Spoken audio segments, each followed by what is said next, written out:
सबसे बड़ी खबर के साथ कर रहे हैं, जो कि यूपी के बुलंदपुर से है, जहां पर दो साधुओं की हत्या हो गई है और दो साधुओं की हत्या से हड़कंप मचा हुआ है। घटना दरअसल अनूपपुर शहर इलाके की है, जहां पर शिव मंदिर में रहने वाले साधुओं की गला रेत कर हत्या कर दी गई है। बताया जा रहा है कि चिमटा उठा ले जाने की शिकायत करने पर एक नशेड़ी ने मंदिर परिसर में सो रहे दोनों साधुओं की हत्या कर दी। घटना देर रात की है। आज सुबह जब लोगों को इसकी खबर मिली तो इलाके में गुस्सा फैल गया। लोगों के अंदर जबरदस्त नाराजगी भी देखी गई। आनन फानन में पहुंची पुलिस ने लोगों को शांत कराया और आरोपी शख्स को गिरफ्तार भी कर लिया गया। पुलिस का दावा है कि आरोपी नशेड़ी है और मामूली बात पर उसने साधुओं की यह निर्मम हत्या की है। वो बाबा एक शिव मंदिर पे जगदीश उर्फ गंगीदास और शेर सिंह नाम के थे। उसी गांव का एक रेडी व्यक्ति मुरारी उर्फ राजू जिसका नाम है, जो अनुसूचित जाति का है, और 2 दिन पहले बाबा का चिमटा इसने गायब कर दिया था। इस बात को लेकर लोगों ने इसे धमकाया था। आज भांग के नशे में रात में किसी समय जाकर के तलवार लेकर इसके द्वारा इन दोनों बाबाओं की हत्या कर। तो बुलंदपुर से ये बड़ी खबर, जहां पर इस वक्त की बड़ी खबर ये कि दो साधुओं की निर्मम हत्या हुई है। दो साधुओं की गला रेत कर हत्या की गई। और आपको बता दें कि इस पूरे मामले पर यूपी के मुख्यमंत्री योगी आदित्यनाथ ने खुद संज्ञान लिया है। और अशोक तिवारी मेरे सहयोगी इस खबर पर लाइव मेरे साथ जुड़ रहे हैं। अशोक, इस पूरे मामले में जो शख्स बताया जा रहा है कि पुलिस कह रही है कि ये नशेड़ी है, चिमटा उठा ले जाने की शिकायत के बाद इसने हत्या की है, पूरी थ्योरी क्या है पुलिस की इस वक्त?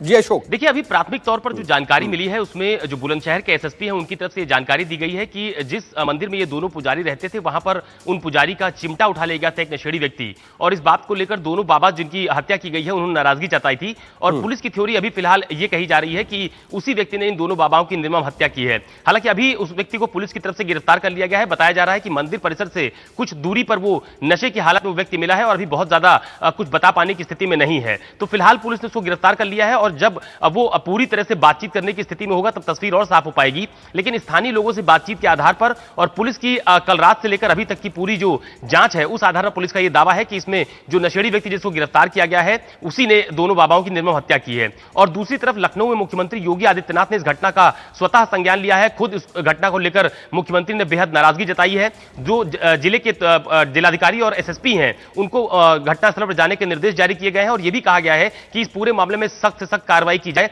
इस तरह की घटना किसी भी स्थिति में बर्दाश्त नहीं की जाएगी। तो मुख्यमंत्री ने बुलंदशहर की घटना का संज्ञान लिया है और लोगों का जो गुस्सा है, संबंधित अधिकारियों को कार्रवाई के निर्देश भी दिए हैं। देखना होगा कि इस पूरे मामले में आगे कोई नया एंगल आता है या फिर इस पूरे मामले में जो गिरफ्तारी हुई है उसके बाद पुलिस की जो थ्योरी है उसी पर आगे वो बढ़ते हुए कार्रवाई करती है। आप नजर बना रखिएगा, आगे भी आपसे अपडेट के लिए जुड़ेंगे। फिलहाल के लिए बहुत शुक्रिया आपका अशोक। और इस बीच देश में कोरोना के ऊपर अपडेट दे दें आपको कि कोरोना के जो वायरस है उसके मामले लगातार तेजी से बढ़ रहे हैं। कोरोना मरीजों की जो संख्या है वो तकरीबन 29,500 जा पहुंची है। 29,435 कोरोना मरीजों की संख्या हो गई है, जबकि 934 लोगों की मौत हुई है। जी हां, कोरोना के हालांकि इन सब के बीच 6,870 मामले करीब ठीक हुए हैं। तकरीबन देखा जाए मोटे तौर पर तो 7,000 के करीब यह आंकड़ा पहुंचता है जो मरीज ठीक हुए हैं। लेकिन इन सब के बीच बीते 24 घंटे में कोरोना के 1543 नए मामले सामने आए हैं, जबकि 62 लोगों की मौत हुई है अकेले 24 घंटे के अंदर ही।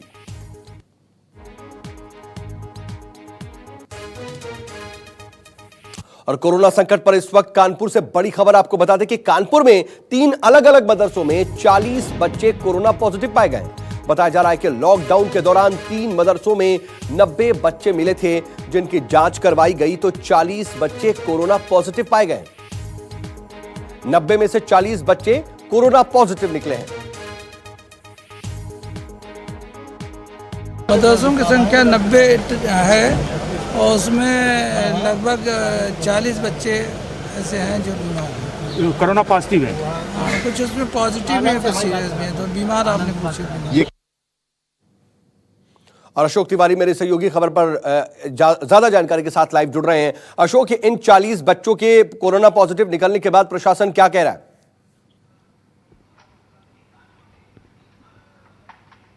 देखिए, अभी जो कानपुर के सीएमओ हैं उनकी तरफ से जानकारी दी गई है कि चूंकि ये पूरा मामला दिल्ली के मरकज से जुड़ा हुआ बताया जा रहा है और ये कहा जा रहा है कि दिल्ली के मरकज में शामिल होने के बाद तमाम सारे जो जमाती हैं वो कानपुर की अलग अलग 3 मस्जिदों में जाकर रुके थे। हालांकि पुलिस ने जब तलाशी अभियान चलाया था तो उसमें ज्यादातर लोगों को पुलिस ने जांच के लिए क्वारंटाइन किया था, अस्पताल में चिकित्सीय सुविधा को उपलब्ध कराई गई थी। तो उस दौरान जो 90 बच्चे थे वो उन लोगों के संपर्क में आए थे और उसी लिहाज से सभी की जांच करवाई गई थी। फिलहाल जो कानपुर के सीएमओ है उनकी तरफ से कहा जा रहा है कि 40 लोगों की रिपोर्ट पॉजिटिव आई है और ये बेहद आप कह सकते हैं कि बहुत दुखद घटना है, कम से कम कानपुर के लिए, जहां पर लगातार जो कोरोना संक्रमण के मामले हैं उनमें काफी इजाफा देखने को मिल रहा है। तो फिलहाल जिन जिन जगहों पर वो बच्चे मदरसों में थे उनको फिलहाल वहां पर सैनिटाइज करने की बात कही जा रही है। जो तमाम सारी मस्जिदें थी, मदरसे थे, उनको सैनिटाइज किया जा रहा है। और इसके अलावा सरकार की तरफ से भी ये कहा गया है कि तमाम सारे जो बच्चे जिनमें कोरोना पॉजिटिव लक्षण मिले हैं उनको तुरंत चिकित्सीय सुविधा उपलब्ध कराई जाए। तो फिलहाल उनकी जांच के बाद उनको क्वारंटाइन किया गया है, उनको चिकित्सीय सुविधा उपलब्ध कराई जा रही है। और यह भी देखा जा रहा है कि इन तमाम सारे बच्चों के संपर्क में आने वाले कौन कौन से लोग थे उनकी भी जांच की जाएगी और उनको भी क्वारंटाइन किया जाएगा। तो कोशिश यही की जा रही है कि एक साथ 40 बच्चों की रिपोर्ट चूंकि पॉजिटिव आई है, बेहद गंभीर मामला है, तो लिहाजा ये कोशिश की जा रही है कि अब इस संक्रमण को बढ़ने से रोका जाए। कौन कौन लोग उनके संपर्क में थे उनसे भी बात की जा रही है। बच्चों से बातचीत के आधार पर फिलहाल तमाम सारे लोगों की जांच कराने की बात भी कानपुर के सीएमओ की तरफ से कही जा रही है। चलिए, नजर बना रखिएगा, आगे भी आपसे अपडेट के लिए जोड़ेंगे। फिलहाल के लिए आपका बहुत बहुत शुक्रिया अशोक। इन सब के बीच नोएडा की खबर आपको बता दें कि यहां पर दिल्ली के बाद अब नोएडा में भी 3 सरकारी अस्पतालों के 8 मेडिकल स्टाफ समेत 14 लोगों को कोरोना पाया गया है और चाइल्ड पीजीआई के 6 मेडिकल स्टाफ, साथ ही जिला अस्पताल का 1 स्टाफ और ईएसआई हॉस्पिटल का 1 स्टाफ कोरोना पॉजिटिव पाया गया है। और कुल मिलाकर के 8 ये जो मेडिकल स्टाफ हैं उनके साथ साथ कुल 14 नए मामले सामने आए हैं अकेले नोएडा से। यहां पर आपको बता दें कि नोएडा से सटे दिल्ली में भी कई अस्पतालों में मेडिकल स्टाफ कोरोना पॉजिटिव पाया गया और अब एक साथ सरकारी 3 अस्पतालों में नोएडा के कोरोना पॉजिटिव मेडिकल स्टाफ पाए जाने के बाद यहां पर हड़कंप है। लेकिन इन सब के बीच कोरोना संकट पर पंजाब से यह बड़ी खबर आपको बता दें कि तरन तारण और फगवाड़ा में महाराष्ट्र से लौटे श्रद्धालु कोरोना पॉजिटिव मिले हैं। महाराष्ट्र के नांदेड़ में श्री हजूर साहिब पंजाब के तरन तारण से लौटे थे और 6 श्रद्धालु कोरोना पॉजिटिव पाए गए हैं, जबकि फगवाड़ा में 3 श्रद्धालु कोरोना पॉजिटिव मिले हैं। ऐसे में पंजाब के स्वास्थ्य विभाग ने यह फैसला किया है कि महाराष्ट्र से लौटे सभी श्रद्धालुओं की जांच होगी, उन्हें क्वारंटीन किया जाएगा। विशाल अंग्रीश मेरे सहयोगी खबर पर ज्यादा जानकारी के साथ जुड़ रहे हैं। विशाल, कितने लोगों की तादाद बताई जा रही है जो महाराष्ट्र से लौटे हैं और उन्हें क्वारंटीन करने का फैसला लिया गया है?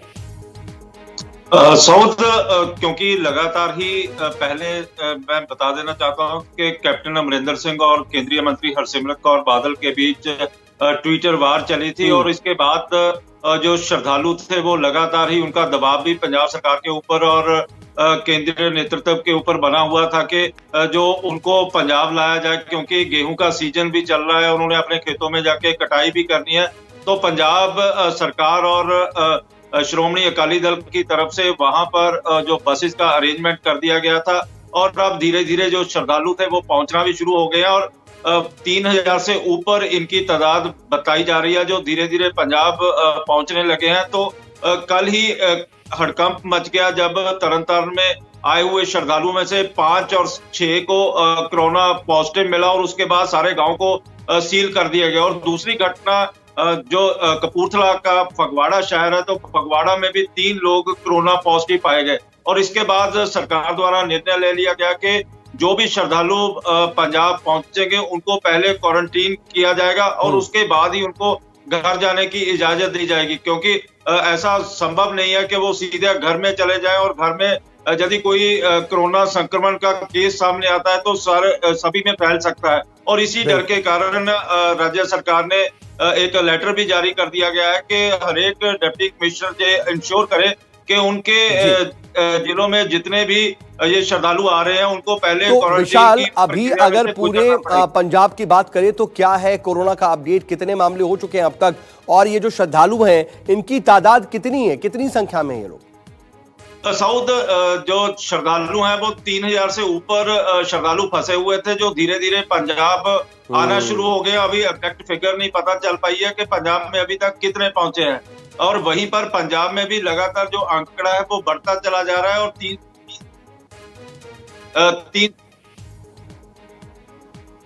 जी चलिए ठीक है, आप नजर बना रखिएगा, हम आगे भी आपसे अपडेट के लिए जुड़ेंगे। फिलहाल के लिए बहुत बहुत शुक्रिया आपका विशाल। इन सब के बीच कोरोना से जूझ रही दिल्ली को भी लॉकडाउन में हल्की राहत मिली, ये बड़ी खबर आपको बता दें। कोरोना के मामले राजधानी दिल्ली में लगातार बने हुए हैं, लेकिन फिर भी एक बड़ा फैसला लिया गया है, लॉकडाउन में राहत मिली है क्योंकि बिजली के पंखे और किताबों की दुकानें खुल सकेंगी। दिल्ली सरकार ने हालात की समीक्षा के बाद कुछ रियायत दी है। किताब की दुकानें हो, बिजली के पंखों की दुकानें हो, पशु चिकित्सकों, प्लम्बर, आरओ मैकेनिक और बिजली कर्मियों को राहत दी गई है। बता दें आपको कि दिल्ली आपदा प्रबंधन प्राधिकरण यानी कि DDMA के आदेश के बाद स्वास्थ्य कर्मियों, लैब टेक्नीशियंस और वैज्ञानिकों को आने जाने की इजाजत दी गई है। यह अपने आप में बड़ी राहत, क्योंकि लगातार जैसे गर्मी बढ़ रही है, लोगों को कई तरह की परेशानी आ रही है। अब इलेक्ट्रिक्स की दुकानें खुल सकेंगी, वहीं ऑनलाइन क्लासेस चल रही हैं बच्चों की, उनमें जो स्टडी मटेरियल्स हैं उसकी बहुत ज़्यादा ज़रूरत पड़ रही है उन्हें, तो अब बच्चों की किताबों की दुकानें भी खुल सकेंगी और आरओ के मैकेनिक हो या तमाम स्वास्थ्य कर्मी हो, लैब स्टाफ हो, उन्हें भी आने जाने में राहत दी गई है। और न्यूज रूम से मेरे सहयोगी अमित कुमार इस खबर पर ज्यादा जानकारी के साथ जुड़ रहे हैं लाइव मेरे साथ। अमित, इसको किस तरह से देखें, क्योंकि अगर हम दिल्ली की समीक्षा करें तो यहां पर कोरोना से जो संक्रमित मरीज हैं, कोरोना का जो पूरा मामला है, वो हालात बहुत अच्छे नहीं है। ऐसे में ये छूट देना कहीं रिवर्स इसका असर तो नहीं हो जाएगा? देखिए, मुझे लगता है ये खतरा हमेशा बना रहेगा कि कल को जब छूट दी जाती है, चाहे आज जैसे दिल्ली में दी गई लॉकडाउन 2 के शुरुआत में, जैसे लॉकडाउन 2 खत्म हुआ, इसके बाद कई चीज़ों को राहत दी गई, चाहे किसान एग्रीकल्चर से लेके ग्रामीण इलाकों में मनरेगा तक में। इस बात का डर इसमें बना रहता है कि जिन जगहों पर हम छूट दे रहे हैं कहीं ऐसा तो नहीं होगा कि वहाँ पर भी कोरोना वायरस का संक्रमण हो जाए। लेकिन इसके बावजूद, क्योंकि ज़रूरत अगर आप देखें तो देश में लोगों को की जान बचाने के साथ साथ अर्थव्यवस्था को भी सुचारू बनाए रखना बहुत ज़रूरी है। और यही बात है कि अगर लॉकडाउन 2 जब हुआ था, कहा गया था कि 20 तारीख के बाद कई चीज़ों में छूट दी गई, गृह मंत्रालय की तरफ से गाइडलाइन भी जारी किया गया था, तब दिल्ली सरकार ने ये कहा था कि नहीं, अभी हम दिल्ली में कुछ भी छूट नहीं देंगे, कोई भी जो केंद्र सरकार ने जो गाइडलाइन जारी किया उसको लागू नहीं करेंगे।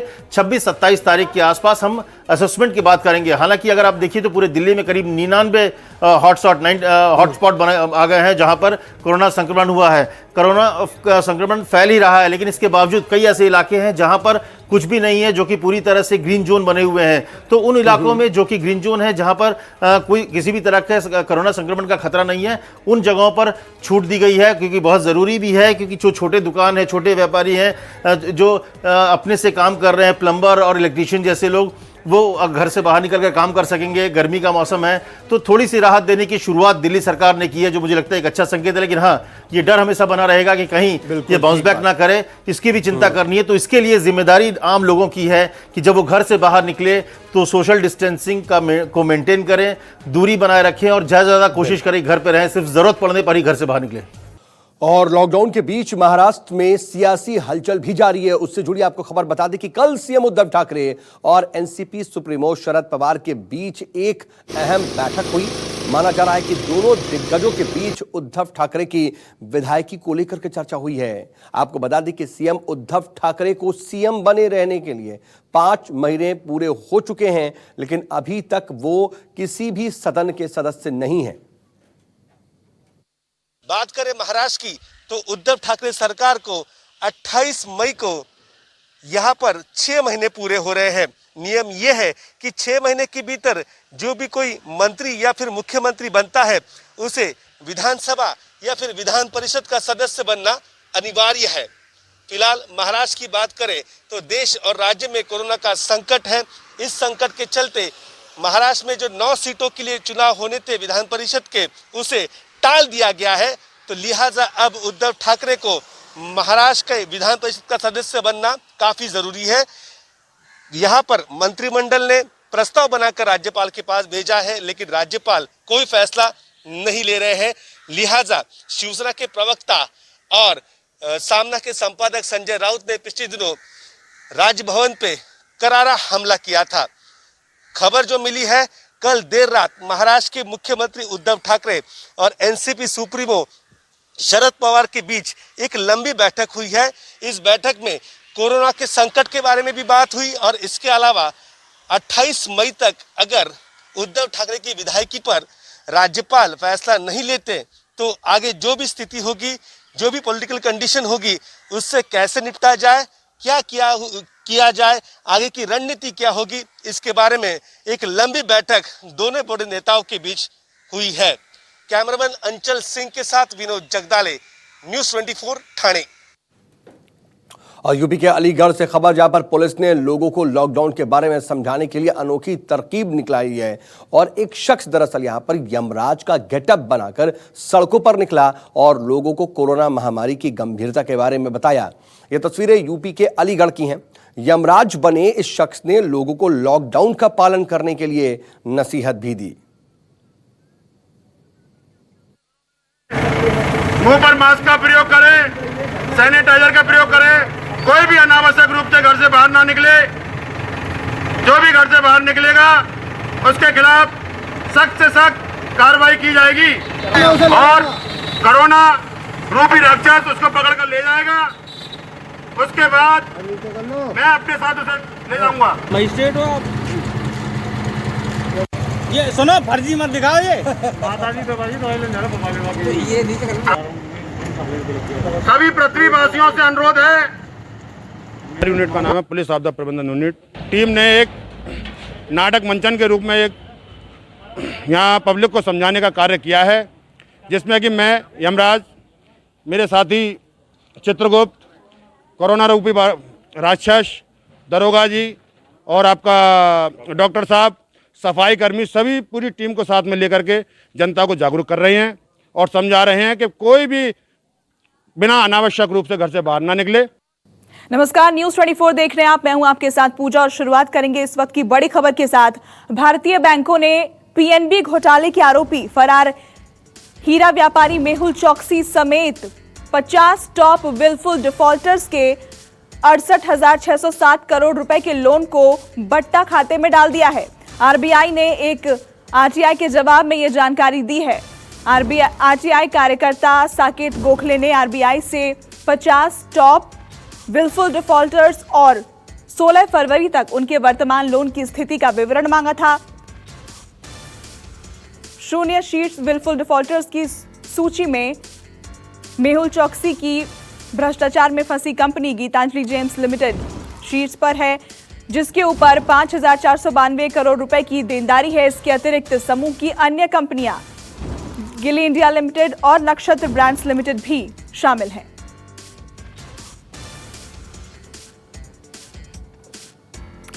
और हमारे सहयोगी मनीष कुमार हमारे साथ लाइव जुड़ गए हैं। मनीष, ये खबर क्या है, जरा विस्तार से इसके बारे में बताइए।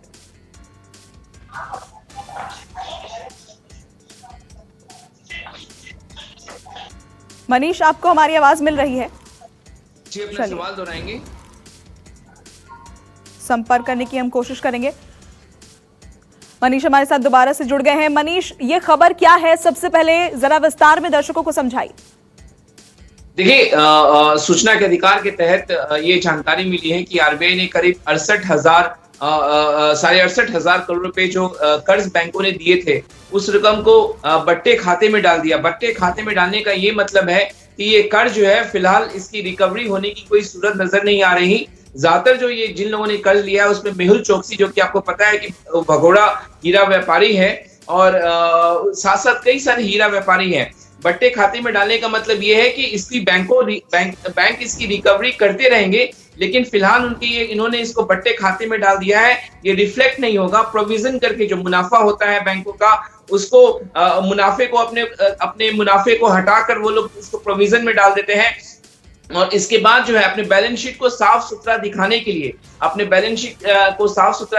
इसको बट्टे खाते में डाला जाता है। हालांकि जो कानूनी कार्रवाई चल रही है, बैंकों की जो रिकवरी पॉलिसी है, वो उसके तहत इसकी रिकवरी चलती रहेगी, लेकिन इस 68,000 करोड़ रुपए को बट्टे खाते में डाल दिया है, क्योंकि कहीं ना कहीं इसकी रिकवरी में लगातार एक देरी नजर आ रही है, क्योंकि काफी सारे हमारे एजेंसियां जो है इन हीरा कारोबारियों के पीछे लगी हुई हैं। तो फिलहाल बैंकों ने अपने बैलेंस शीट को साफ सुथरा दिखाने के लिए इसको बट्टे खाते में डाला है, और जाहिर तौर पर ये सभी विलफुल डिफॉल्टर्स हैं, यानी इन्होंने जानबूझकर बैंकों को चूना लगाया है और जानबूझकर जो कर्ज लिया उसको उन्होंने वापस नहीं किया है, तो जाहिर तौर पर ये सूचना के अधिकार के तहत आरबीआई ने जानकारी दी है कि 68,000 से ज्यादा करोड़ रुपए जो है, 68,000 करोड़ से ज्यादा रकम जो है उसको बट्टे खाते में डाल दिया गया है। शुक्रिया मनीष आपका इस अपडेट के लिए। अगर आपको हमारा ये वीडियो पसंद आया हो तो इसे लाइक और शेयर जरूर करें। अगर इस वीडियो पर आपकी कोई राय है तो नीचे कमेंट भी कर सकते हैं। और हाँ, देश और दुनिया की तमाम खबरों से वाकिफ रहने के लिए अभी सब्सक्राइब करें न्यूज़ 24 का यूट्यूब चैनल। न्यूज़ 24, निष्पक्ष खबरें।